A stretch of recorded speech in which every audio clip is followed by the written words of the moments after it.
Changing Frontiers, Chapter 28, Section 2. How did the United States respond to world events? While other nations moved aggressively into war, the United States struggled to climb out of the Great Depression. Economic difficulty at home made America less willing to get involved in world affairs. A wave of isolationism swept the country. Many Americans thought the United States should have stayed out of the Great War in Europe in 1917. Between 1935 and 1937, Congress passed 3 neutrality acts designed to keep the United States neutral in any future wars. The laws barred the United States from selling weapons or supplies to nations at war. Political leaders, however, could not ignore the unsettling events in Europe.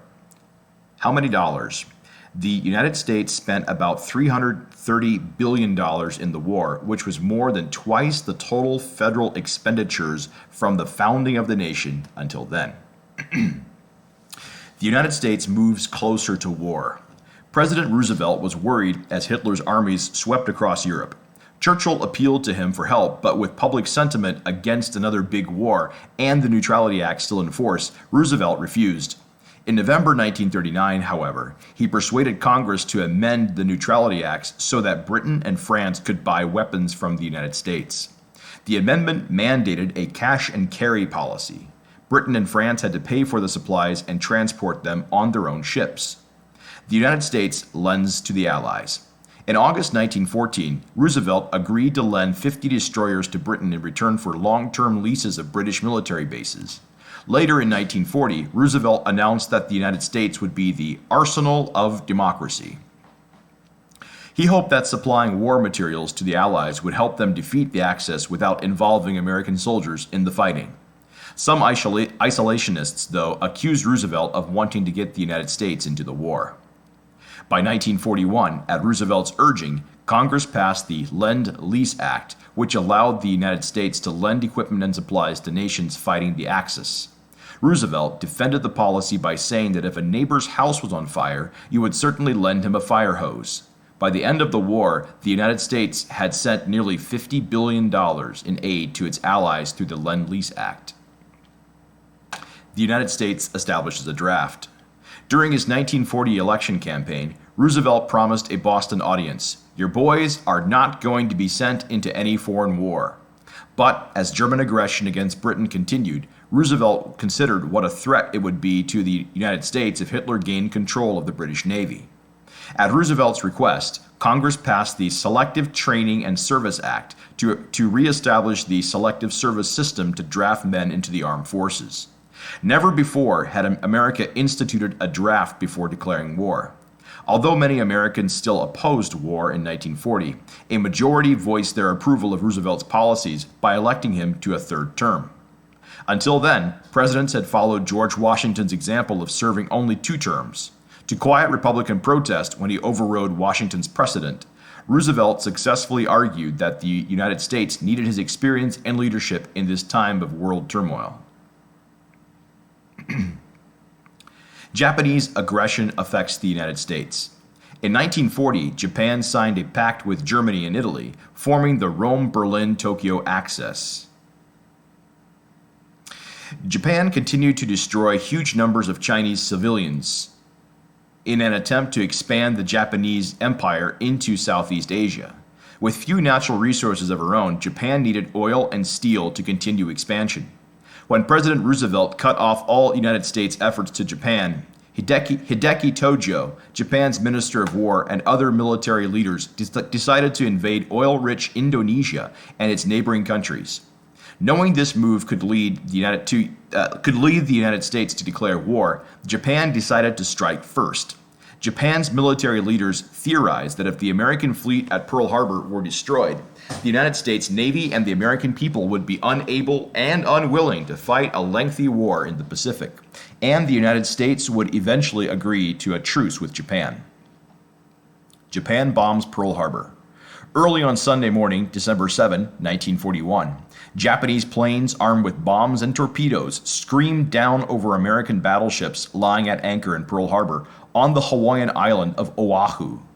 The United States had expected a Japanese strike, but not as far away from Japan as Hawaii. Pearl Harbor lay over 4,000 miles, 6,400 kilometers, from Japan.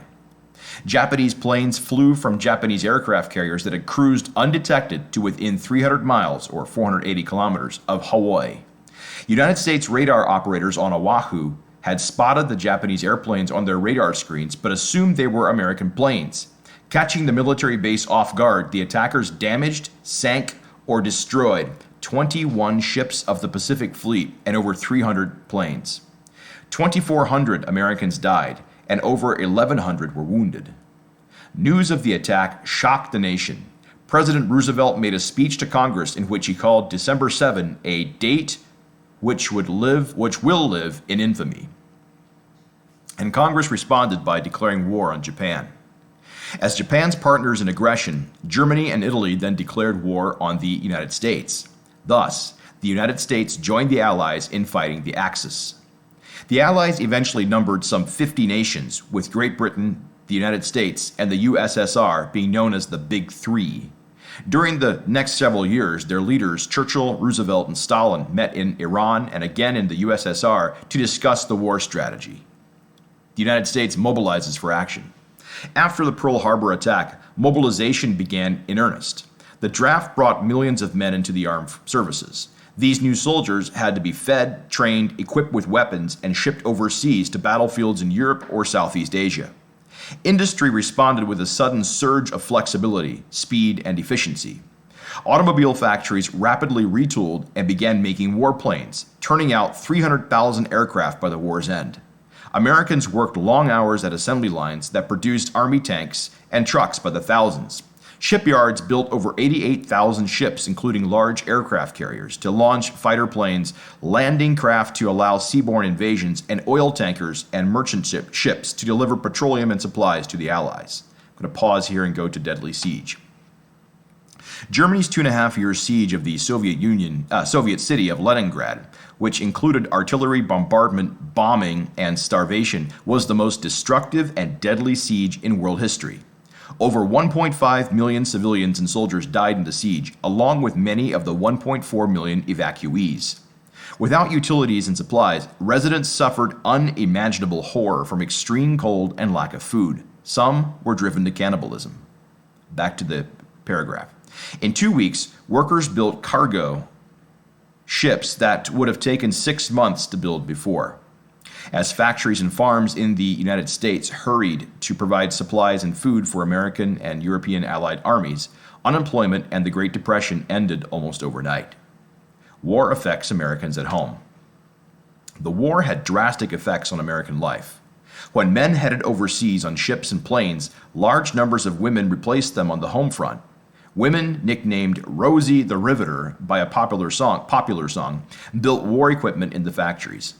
Although workers on the home front received higher wages than ever before, rationing and taxes limited how they could spend their money. The government rationed civilian use of steel, rubber, gasoline, and oil in order to meet the growing demands of the military.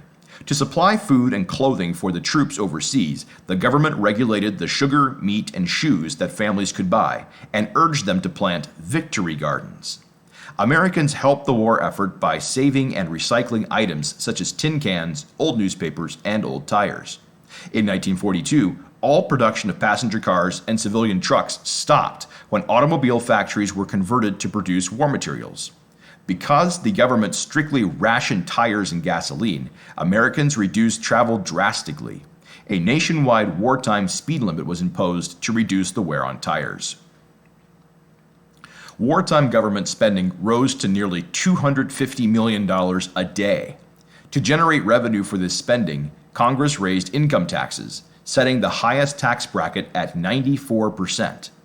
Whereas only the richest Americans had paid taxes before the war, nearly everyone paid taxes during the war. In spite of higher taxes, the national debt quintupled, rising from $49 billion to $259 billion over the course of the war. Americans discriminate against Japanese Americans. After the attack on Pearl Harbor, the 120,000 Japanese Americans living on the United States West Coast faced American suspicion and racism. Some Americans feared that Japanese Americans would spy for Japan or engage in sabotage, purposely destroying things to thwart the war effort. However, no Japanese Americans were ever found spying, and many of them fought for the United States in the war.